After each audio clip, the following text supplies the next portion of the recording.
Salut, moi c'est Sandre, le plus gros nerd de musique en France, et aujourd'hui je vais vous parler de deux albums qui sont sortis cette semaine. Donc le premier, Karma de Big Flo et Oli. Donc Karma, c'est un projet important pour le duo toulousain, puisque c'est le cinquième album studio et aussi un peu le retour aux sources du groupe vers le rap. Donc ils vont plutôt privilégier l'approche qu'ils avaient au début, c'est-à-dire sans feat, et un retour au rap plus sincère et personnel qui les a fait connaître. Ils vont beaucoup parler de leur enfance, de leur famille et voilà de leur vie après le succès. Donc directement retour au rap. On commence avec un sample soul américaine qui fait un peu penser à du Marvin Gaye d'ailleurs. Donc ça va un peu symboliser la direction de la première partie de l'album qui est très rap, trap américaine. On a un peu l'influence de Drake dans notamment les rythmes et les flows. Les textes, donc c'est un mélange d'ego trip.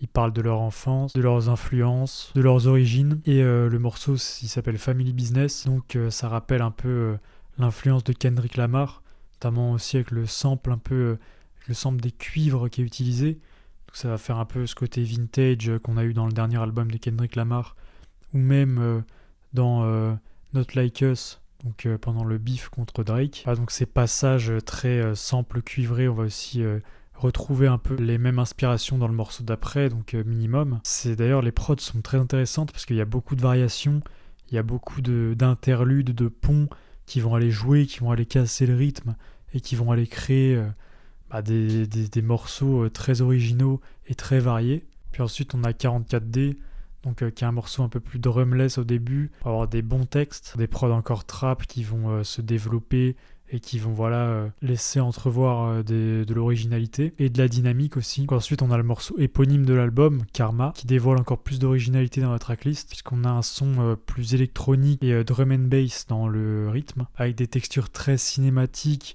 très grandiloquentes qui vont aller jouer sur la dynamique, des drums très lourdes, donc il y a la Cactus Jack, Utopia, et un côté narratif qui va guider un peu toute la première partie de l'album.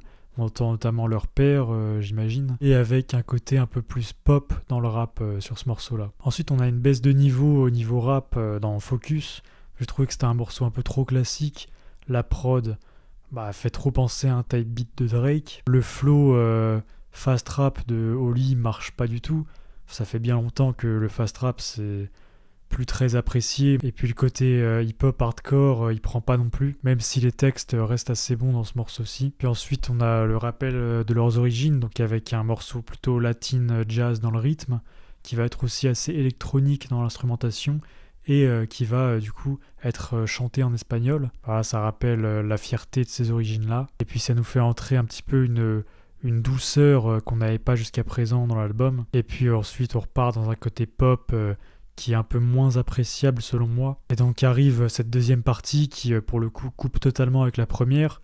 On n'est plus sur du rap, on a vraiment des morceaux qui se veulent un peu plus introspectifs et un peu plus sensibles. Voilà, donc comme Big Flo le dit dans W Osaka Hotel, on a plus de minimalisme et de la pop avec utilisation de refrains et correcteurs de notes, ce qui rend le tout moins organique et moins viscéral que la première partie. On va plus avoir ces voix crues qui vont vraiment délivrer une interprétation assez impressionnante dans certains morceaux de la première partie. Là, on va vraiment être sur du plus électronique, plus froid. On a aussi des adlibs qui font penser un peu à Playboi Carti dans les premiers morceaux. Et on a ce fameux gimmick, Common, qui va surgir dans plusieurs titres. Je sais pas si c'est le tag du beatmaker ou si c'est vraiment juste un gimmick comme dans Let God Sort Em Out, par exemple, de Clips, ou le beatmaker tag du beatmaker dans album de Playboi Carti. Mais c'était un gimmick assez cool qui va vraiment donner une patte aux instrumentaux. Voilà, globalement, moi j'ai beaucoup aimé la première partie. On a des morceaux qui sont très bons, avec des bons textes, un mix qui se permet de la dynamique, des prods vraiment variés et originales, même si évidemment trop inspirés d'autres artistes. C'est pas totalement une nouvelle création, c'est pas un nouveau style.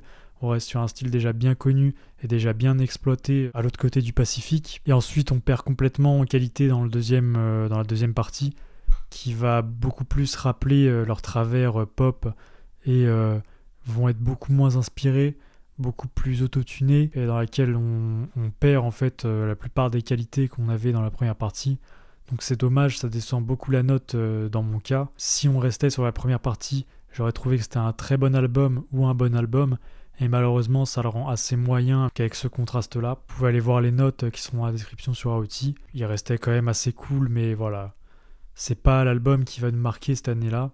Pour Big Flo et Oli, ça reste assez impressionnant sur le début. Mais voilà, on reste sur un album de Big Flo et Oli. Et donc ensuite, moi, je vais vous parler de Grand Garçon, qui est le nouvel album et le 3e album studio du rappeur français PLK.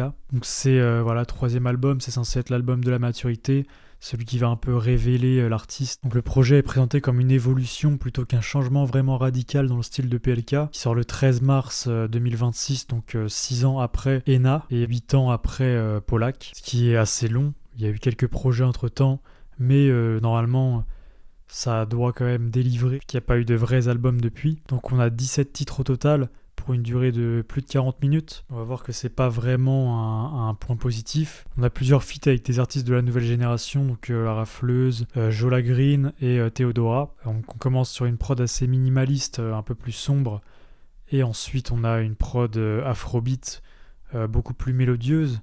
Ça va marquer vraiment le contraste. On a beaucoup de styles qui vont être proposés. On a aussi de la drill plus tard, on a des morceaux plutôt boom bap. Donc en fait voilà, ça va être un peu un fourre-tout dans lequel il met un peu toutes ses inspirations. Ça a la volonté d'être original, mais malheureusement ça dégrade la cohérence de faire ce genre de choix. Voilà, un deuxième titre, c'est la tentative typique de faire un hit de l'été. Donc forcément, il rentre dans tous les clichés. Voilà, ça parle de filles. Ensuite, il va parler de drogue et tout, de tous les textes classiques qu'on a dans le rap français mainstream. On a juste un morceau qui est assez original, c'est Henri Simer, qui va tourner autour d'un sample qui va devenir un peu dissonant, avec des rythmes intéressants, et dans lesquels voilà, on va avoir un beat switch qui va ensuite développer sur une deuxième partie, qui va être tout aussi intéressante. C'est un peu le seul morceau original, vraiment nouveau de la discographie de PLK. Mais tout le reste, ça va être du vu et revu. On est sur des prods beaucoup trop classiques. Je me demande même si c'est pas des type beats ou pas. On a aussi un morceau, Le cœur des hommes, qui devient même agaçant au bout d'un certain temps, parce qu'on a vraiment tout le temps ces mélodies qui un peu se martèlent dans ta tête pour vraiment que tu les imprègnes. Ces mélodies très simples qu'on a déjà entendues pareil des milliers de fois, et avec des paroles en plus de ça assez niaises. On a les typiques morceaux kickage, trap piano, voilà, qui montrent encore une fois qu'il essaye de toucher à tout. Le défaut malheureusement qui en découle, c'est que forcément tu fais tout moyennement vu que tu t'es pas spécialisé dans une direction. C'est que voilà, des morceaux plats, mid, il n'y a même pas vraiment... Le mix, il est très basique, quoi. Il n'y a jamais d'artifice, il n'y a jamais de fulgurance. On retrouve d'ailleurs un défaut que je prête beaucoup au rap français mainstream, c'est que la voix lead est beaucoup trop en haut par rapport à la prod. Ça cache un peu les instrumentaux, donc on peut se demander si c'est fait exprès ou pas. Moi je pense que évidemment c'est culturel ici, mais ça a aussi la volonté d'un peu cacher les prods qui sont très moyennes. Donc c'est un projet qui rajoute encore une fois 17 titres. 17 titres, c'est beaucoup, il y en a beaucoup qui l'auraient pu franchement jarter. Voilà, sans compter le fait qu'il y en a qui se répètent d'ailleurs dans l'album. C'est rien de nouveau, c'est juste pour moi une volonté de faire des nouveaux streams, de vouloir un peu relancer la hype autour de sa carrière.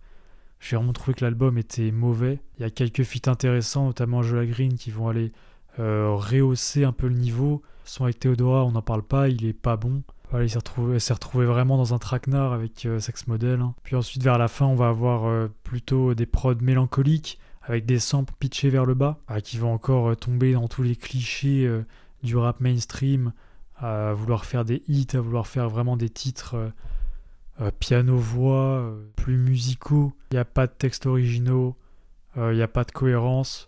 Tout est très plat, tout est très moyen. Donc voilà, on est sur un projet rap français mainstream typique. On n'est même pas sur le meilleur projet de PLK. Je vous laisse aller voir les notes qu'il y aura dans la description si ça vous intéresse. Et moi, j'ai rien à dire de plus sur ces deux albums-là. Donc si ça vous a plu, je vous laisse vous abonner. Et puis je vous dis à la prochaine.